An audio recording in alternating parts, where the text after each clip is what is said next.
So we are all here for one reason today. We all want better health, whether we have it and we want to keep it, or whether we need it and we want to get it and then learn how to keep it. And our patients are no different. They want the same thing. And we know functional medicine enables better health. Or rather, I should say, it can enable better health, because it can also be part of the problem. It can be part of worsening an affliction that every one of us is dealing with today. And what I'm talking about is INFObesity. So if obesity is the disease of too much fat, INFObesity is the disease of too much information. And like fat, information is phenomenal for us. It can be essential, necessary, part of our wellness. It can be healthful and helpful. However, like fat, too much information does what? It overwhelms us. It weighs us down. It confuses, it irritates, it frustrates. And it also runs interference with our body functioning and our mind functioning optimally, as we know that it wants to.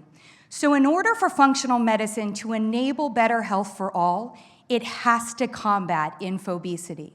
So I've dived into my functional medicine training to come up with a three-pronged approach to combating INFObesity. Let's start with prong number one. That is that there is no you in information, but there is a you in functional and there is a you in nutrition.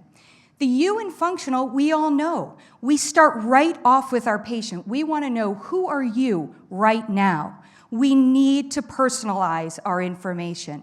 We need to personalize it from a functional medicine assessment. And then when we do the same thing for the information, when we find out, when we assess a patient's information load, we can do the treatment. So let's borrow from the 4R, right? People are familiar with the 4R for digestion. So let's remove. Let's get away from the majority of information our patients are consuming today. So much of that information is not even targeted to them. And even if it is targeted, even if it is actually right, it's just too much. We need to replace it with the hyper-targeted information that our assessments provide. And then we need to re-inoculate. We need to find ways so that information gets into our patient and so that it cultivates and thrives in that environment. And then we begin the repair work. And that starts with implementation strategies, tips to make sure that our information roots in. So the second prong is recognizing that too much of anything is what? It's too much. So you could be eating a ton of organic, alkaline-forming, plant-based food, and guess what your body is getting? A ton. And that overwhelms your body. We know the answer isn't this high amount of quantity. We know the answer is the right quality balanced with the right quantity. And we need to do the same with our information.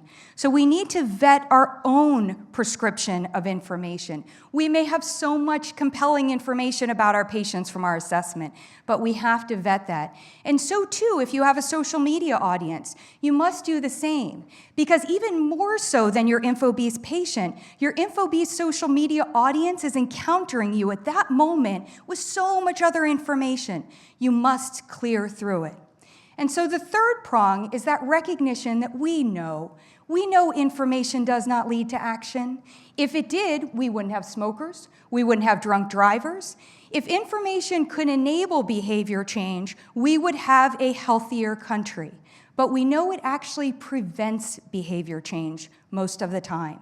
So what we need to do after we've personalized and vetted our information is we need to make sure that we tag each piece of quality information with that implementation strategy. That tip, how are you going to do that? And it can't be as simple as if we say, oh, you should be on a gluten-free diet, so make sure you don't have bread at breakfast. That's not helpful. What if they weren't eating bread at breakfast? Or what if they now don't know what to eat? How do you read a menu? What do you look for? We have to tag that. And if we share those tips and we personalize and we vet our information, then we will do what functional medicine is designed to do.